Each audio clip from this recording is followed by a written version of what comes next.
యేసు రక్తమే జయం పరిచర్య ప్రైజ్ ద లార్డ్. జూలై 10వ తేదీ 2025. ఈరోజు దేవుని వాక్యము, మీ దేవుడైన యెహోవా కరుణా కటాక్షములు గలవాడు గనుక మీరు ఆయన వైపు తిరిగిన ఎడల ఆయన మీయందు ప్రసన్నుడగును. 2 దినవృత్తాంతములు 30వ అధ్యాయం 9వ వాక్యము. మన దేవుడు పరిశుద్ధుడు, కరుణామయుడు. దేవుని యందు భయభక్తులు కలిగి ఆయన సన్నిధికి భయపడువారు క్షేమముగా నుందురు. ఆయన నీకు మేలు కలుగునట్లు నిన్ను వర్ధిల్లజేయును. ఆయన వైపు నీవు పూర్ణ హృదయంతో తిరిగిన ఎడల ఒకని తల్లి వానిని ఆదరించునట్లు ఆయన నిన్ను ఆదరించును.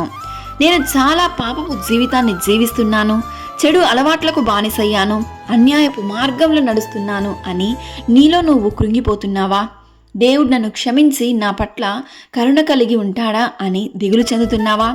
దేవుడు ఈ వాక్యం ద్వారా నీతోనే మాట్లాడుతున్నాడు. నేను పాపులను పిలువవచ్చి తిని గాని నీతిమంతులను పిలువరాలేదు అని.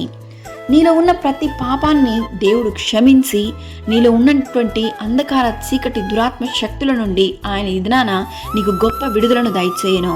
నిన్ను నూతన సృష్టిగా మార్చును. నీ అనారోగ్య పరిస్థితిని ఆరోగ్యంగా మార్చును. నీ దుఃఖాన్ని సంతోషంగా మార్చి నిన్ను నీ శత్రువుల ఎదుట హెచ్చించి ఆశీర్వదించును. శాశ్వతమైన ప్రేమతో ఆయన నిన్ను ప్రేమిస్తున్నాడు.